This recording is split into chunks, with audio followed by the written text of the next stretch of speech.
Obrigado, Dolores, pelo convite e a oportunidade de falar aqui em nome da mesa, do senhor presidente.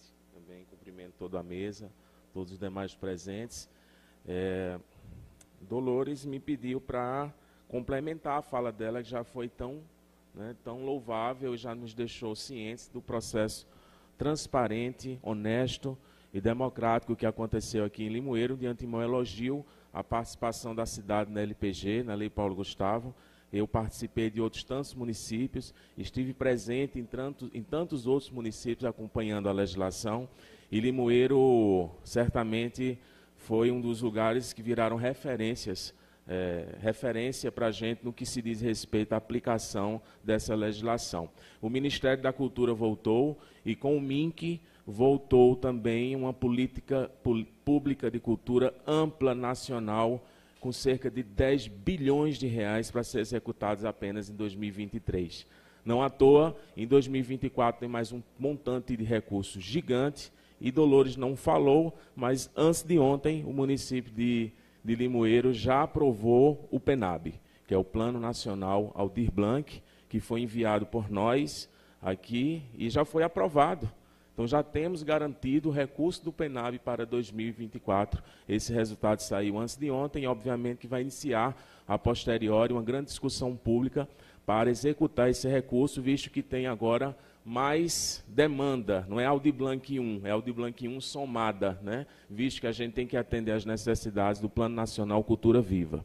Então, a gente está muito atento, tem uma Secretaria de Cultura muito atenta, junto com o jurídico da Prefeitura, muito atento a essa legislação que diz respeito à cultura e à política cultural nacional. Antes de ontem, a ministra, antes de entrar no assunto propriamente, a ministra Margarete Menezes nos chamou a atenção, né, de quanto esse momento é especial na história do país.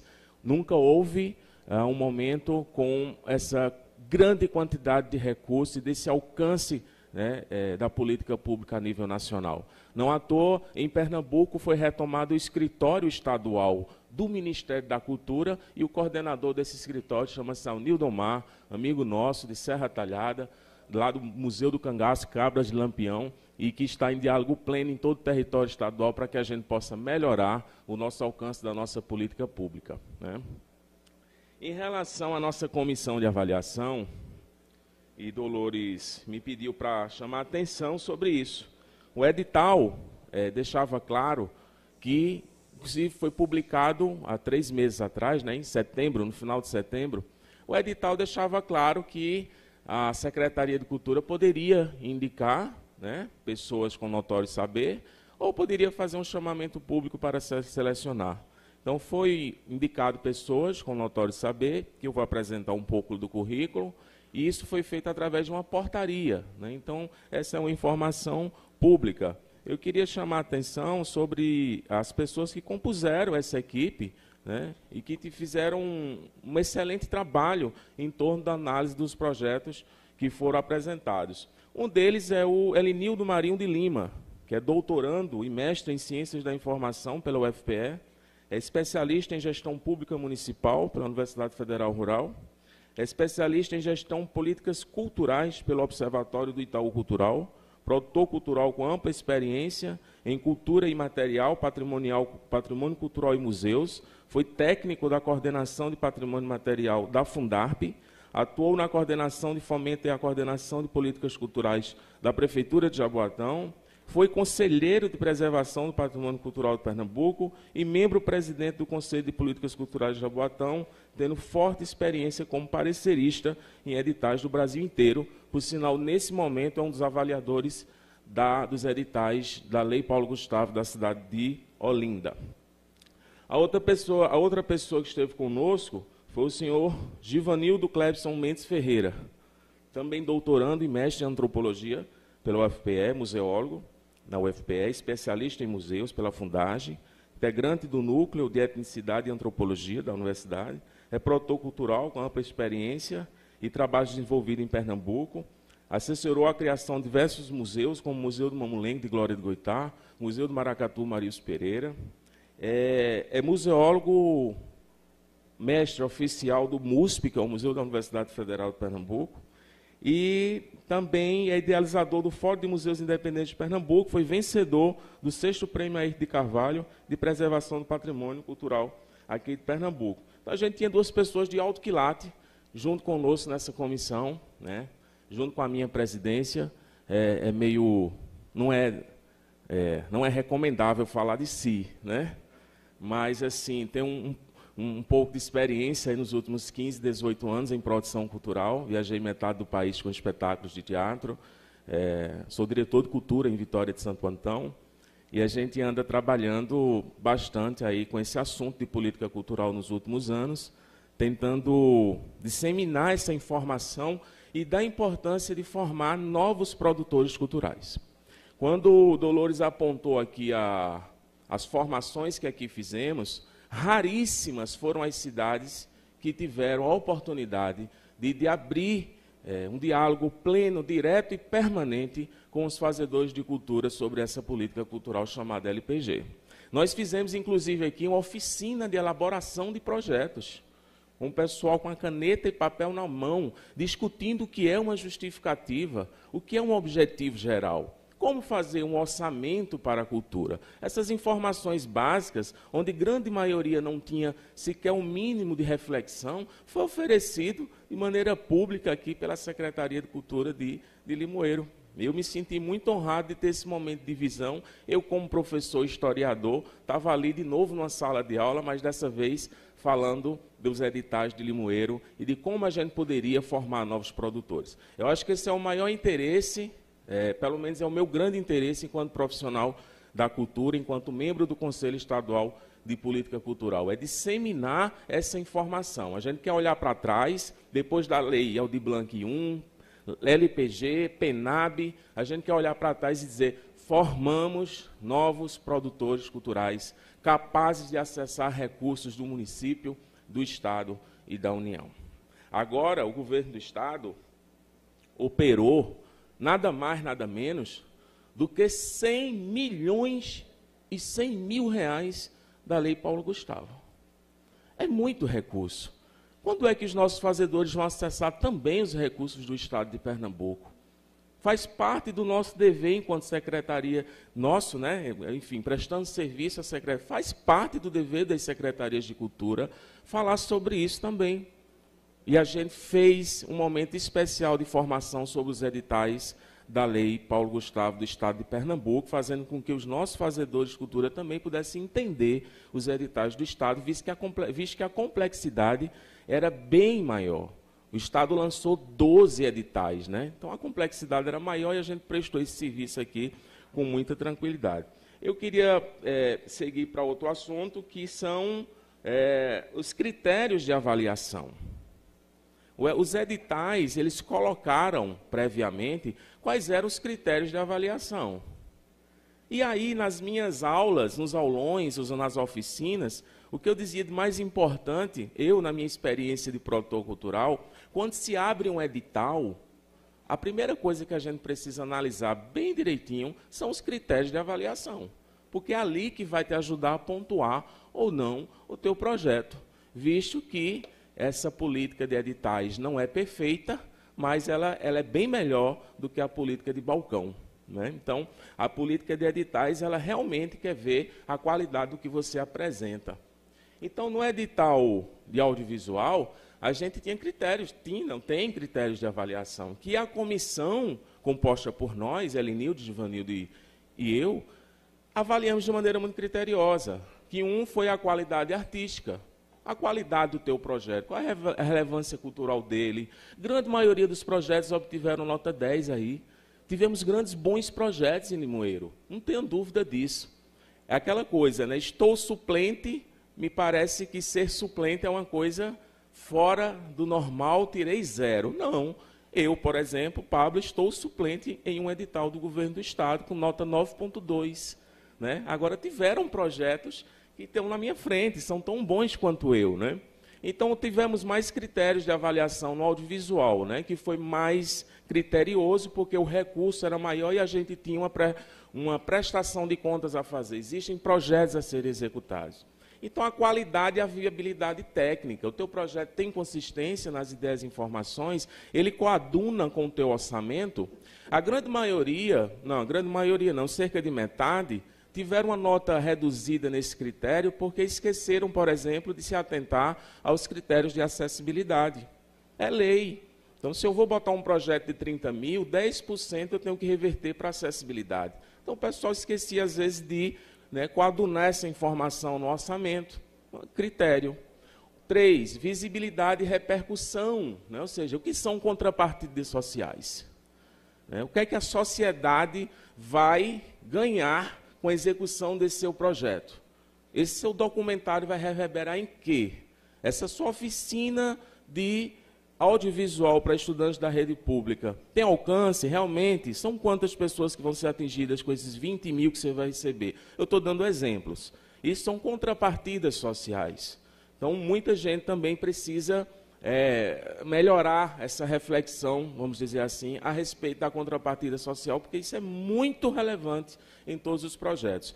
E olhe que tem editais que colocam o maior peso nessa categoria. O nosso tem apenas peso 2. E, por final, o currículo, o proponente. Quem são os integrantes da equipe, quem é que está propondo essa proposta, quem é que está requerendo esse recurso. Então, esses foram critérios lá do audiovisual que já estavam postos no edital. Isso não foi novidade, isso não foi inventado. Inclusive, esta redação foi proposta pelo próprio Ministério da Cultura e já estava no site do MINC há muito tempo. E aí a gente pode ver, não sei se o edital multicultural está aberto, os critérios de pontuação. O Dolores me pediu para falar sobre isso, por isso que eu estou focando nessa fala. Então, aí a gente também tem critérios de pontuação, visto que no multicultural, senhores vereadores, a gente tinha... pode subir, viu? Aí, isso. Aqui, critérios de pontuação. Também estavam no edital. Diferentemente do audiovisual, você tinha que apresentar um projeto que ia ser executado para a sociedade, tinha uma contrapartida social. O edital multicultural foi um edital de premiação de trajetórias. Você tem sua trajetória, apresenta e ela é avaliada de acordo com os critérios e é pontuada e assim seguimos. Porém, tivemos casos de, não só em Limoeiro, isso aconteceu em muitas cidades no estado de Pernambuco em larga escala. Pessoas ou grupos, instituições que dizem ter 20 anos de atuação, mas não conseguem comprovar. Há uma dificuldade de comprove muito grande. Isso a gente atenta nas nossas aulas, nas nossas audiências. É difícil encontrar uma instituição que está com material organizado, com as comprovações em dias, realmente comprovando o seu trabalho comunitário. Às vezes não tem uma foto, uma matéria de jornal, às vezes não tem um print, não tem um Facebook, um Instagram. Então, realmente, há uma dificuldade, sobretudo da cultura popular, de provar aquilo que está escrevendo em seu projeto. Isso vale para todos os editais de nível nacional, estadual e municipal. Então, temos critérios aí, por exemplo, reconhecida a atuação no segmento inscrito. A maioria teve nota 10, sem dúvida nenhuma. O pessoal que escreveu com reconhecida atuação. Aí vem integração e inovação do agente com os outros conhecimentos da cultura. Será que o teu trabalho desenvolvido na comunidade chega até a escola municipal? Será que o teu trabalho... Ou é aquele trabalho que só sai uma vez por ano? Então, se ele só sai uma vez por ano, eu já tenho um critério aí que eu não tenho como avaliar de maneira muito boa. Então, desce por gentileza. Contribuições às populações de vulnerabilidade social. Idosos, crianças, pessoas negras. São exigências do MINC. Não fomos nós que impomos essas exigências. Então, o meu trabalho, Pablo, na minha comunidade de terreiro, eu tenho um trabalho com os idosos lá. A gente faz trabalho permanente com eles. Está aqui as provas, Então, está aqui. É um critério de pontuação. Depois, os agentes culturais, atuando em suas comunidades, contratando profissionais da comunidade, do setor, por aí vai. E, por fim, uma pontuação bônus, que também pode ser, foi um critério do Ministério da Cultura, para mulheres, pessoas negras ou indígenas, agentes culturais com deficiência e agente cultural integrante comunidade LGBTQIA+. E havia uma pontuação extra. né? E aí veio uma grande discussão que o governo do Estado está emplacando agora, e a gente precisa aprofundar isso para o PENAB. Fica a minha sugestão, já de cara. É óbvio que o Conselho de Cultura vai discutir isso, né? Que é a questão de autodeclaração étnico-racial. Isso gerou um grande dilema. Tem gerado em todo município, no país inteiro. Então, o que é preciso se atentar, e o governo do Estado teve que fazer às pressas, é uma comissão de heteroidentificação. Hétero não tem a ver com gênero. Heteroidentificação, porque essa comissão vai realmente chamar aquele que se declarou negro, indígena, né, para a gente discutir a veracidade dessa autodeclaração. No entanto, isso não diz respeito à Secretaria de Cultura. Quando ela recebe uma declaração, é feito o IBGE, né, que bate na porta e pergunta se você é branco, negro. É o que você declara, né? Então, houve uma discussão mais ampla sobre isso, que certamente doutor Lapenda talvez irá falar. Não sou do mundo jurídico, mas nos deparamos com essa situação e a gente acompanhou a discussão em todo o Estado. Então, essas comissões de heteroidentificação começaram a ser publicadas em 2021. A regulamentação é muito nova. Os concursos públicos, Polícia Federal, Banco do Brasil, começaram a fazer isso muito recentemente, né? E a gente, sim, se deparou com isso na realidade, né? Então, gente, pode tirar esses editais aí, por favor. Então, eu acredito que Limoeiro, de uma maneira geral, eu já vou finalizando e parabenizando Dolores, enquanto líder desse processo, deu show em transparência, em honestidade, em dignidade em todo o processo. Por sinal, finalizo usando o exemplo do nosso querido Fábio André, que é diretor executivo de cultura e que todos sabem aqui que é presidente do Galpão das Artes. O Galpão das Artes tem 23 anos de história, é uma instituição reconhecida no país, ele é reverenciado em todo Pernambuco, e disse que nem o Galpão das Artes e nenhum integrante do Galpão das Artes iria acessar os recursos da LPG do município, porque ele, enquanto diretor de cultura, tornaria o processo, talvez, né, complicado. Então, isso foi um aceno, um dos mais significativos que eu vi em todo o estado de Pernambuco, no que diz respeito à honestidade e transparência do processo aqui em Limoeiro. Então, eu estou disponível, enquanto presidente da comissão de avaliação, para que a gente possa conversar, totalmente aberto, para que a gente possa dialogar sobre esse processo. E me coloco mais uma vez à disposição da secretaria para a gente seguir os trabalhos do PENAB, do Plano Nacional de Lei Aldir Blanc, Plano Nacional Aldir Blanc, nos próximos 4 anos, se instaurando como a maior política pública de incentivo à cultura da história do país, e eu não posso ficar fora dessa, nem a gente. Não é isso? Obrigado, Dolores.